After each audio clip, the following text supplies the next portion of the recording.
When we proposed the story to Marvel like more than a year ago, we knew where we're going to end the first step of the story with the reunion of the Fantastic Four. So we started first by revealing that the Silver Surfer was in the Battle Realm and he was looking for his friends, the Fantastic Four. They got all individually collected by the Collector in their own individual situations, and they start working on a way to escape the Battle Realm. But then the Maestro finds out and they get separated into different dimensions, and we saw the other ones in their stories. And now they have to rescue Reed Richards. So Reed Richards, he's been working on this equation for a long time. He's missing just one less variable in the equation. So he's in search of that one number that will validate everything, and then he gets kidnapped. The dimension he ends up in is really a complicated one. Imagine like a Groundhog Day, but with Reed Richards. Is a dimension that time gets rebooted every 240 seconds. So he needs to find a solution to escape in that time. So it's a real test for his brain. Even for a person like him, he has to solve the work of a lifetime in 4 minutes. So that's what the other ones will find him, like looping through this really accelerated time dimension, trying to solve the problem of the Battle Realm. Mr. Fantastic was a challenging character to create. We've done stretching before with Kamala Khan, but it was very limited. We just had like the piece of the arm that stretched, and the rest it was pretty much the skeleton we had. But for Reed Richards, he's more than that. The definition of his power is that he's stretchy and he's really elastic. So we had to create, with our technical artists, like a really good, unique rig where he can stretch all parts of his body, his arms, his leg, his torso, and it looks really good. Mr. Fantastic is known for two things. He is really, really stretchy, and he's really, really smart. My big inspiration for Mr. Fantastic was the fact that he's a man of science, and he's always sort of prepared and always analyzing what the opponent does to make sure that he has the best strategy to counter them. He's got some cool new gameplay features that we are debuting with his character. Mr. Fantastic is using pre-fight abilities in a new way. So with Human Torch, when we debuted pre-fight abilities, Human Torch was able to increase the strength of his incinerate effects. With Mr. Fantastic, we're doing something a little bit different. Mr. Fantastic is able to apply debuffs onto the opponent to make them weaker and change some of their effects.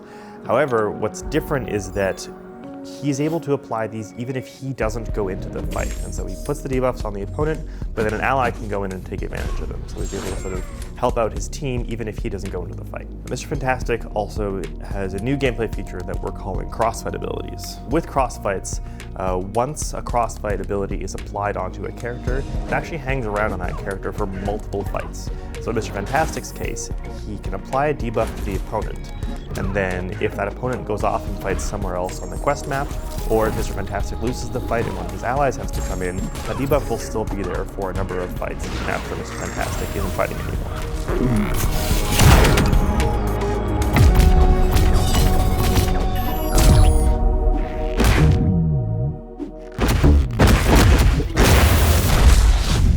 One very interesting thing about Marvel characters that makes them special is that sometimes their power is not what defines them. It's their other characteristics, their personality, even their problems. So Mr. Fantastic is one of those characters, and also Dr. Doom. I think Mr. Fantastic, his powers really don't matter. They're kind of laughable sometimes. What elastic guy, is really not what defines that guy. That guy is defined by his brain, how smart it is, about science, it's about reasoning, and also about his problem, how his failings. He's always so concentrated on his science and solving the big problems that he sometimes forgets about his family, forgets about what is right in front of him. So that's a more interesting way to create a character, I think, than defining the character by his powers. Dr. Doom is the same thing. Dr. Doom, he does have all his tech and the mysticism, but what's interesting about Dr. Doom is his ego, his personality, and how, as smart he is, his ego and his hubris gets always the best of him, and he always loses because of that. At the same time, he's such a simple concept. He's just a mirror image of Mr. Fantastic. While they're both geniuses. Mr. Fantastic is a genius that uses his brains for good. Dr. Doom uses for evil. There was a long conversation about Dr. Doom, a little bit centered around his class. We actually decided to make his powers balance between mystic and tech. Dr. Doom has this cool mechanic where he mixes one hand with technology and one hand with sorcery, kind of combines the two to do a mix of sorcery and technology, just making his abilities better. Also, he has a cool mechanic where he can't be knocked down in the fight, allowing him to always push the battle in his own favor. If he can shock or incinerate his opponent, he's going to be able to do a ton of damage. He actually has this cool mechanic where if the opponent is shocked, he can kind of chain his heavy into a combo. So he can kind of combine the shocks and the incinerates to do a bunch of damage, while also using his sorcery abilities to kind of drain power from them and kind of keep them below their special 3, and just kind of always be in control of the fight.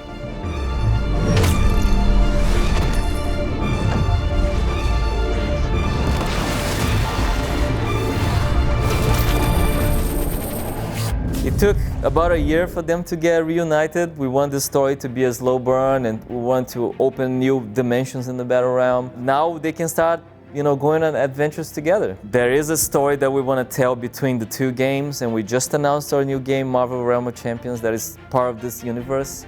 The stories in both games will be told sometimes separately, sometimes they'll cross over, and the Fantastic Four is at the center of that. Reed Richards learned quite a lot about the Battle Realm after he got sent to this weird dimension. Part of this plan to save the Battle Realm and to save the champions in it and to break everything open is it goes through Battle World and the existence of Battle World and the mystery of Battle World, and that's the new game. So we want that story to actually cross over at some point and be a really big story. Like in the classic tradition of comic books, like you have a crossover where everybody's involved and it's long, and sometimes it touches one corner. You have the X-Men, the Fantastic Four, the Avengers, everybody kind of playing their role. So yeah, we want to do something really big and exciting that never been done before in a mobile game.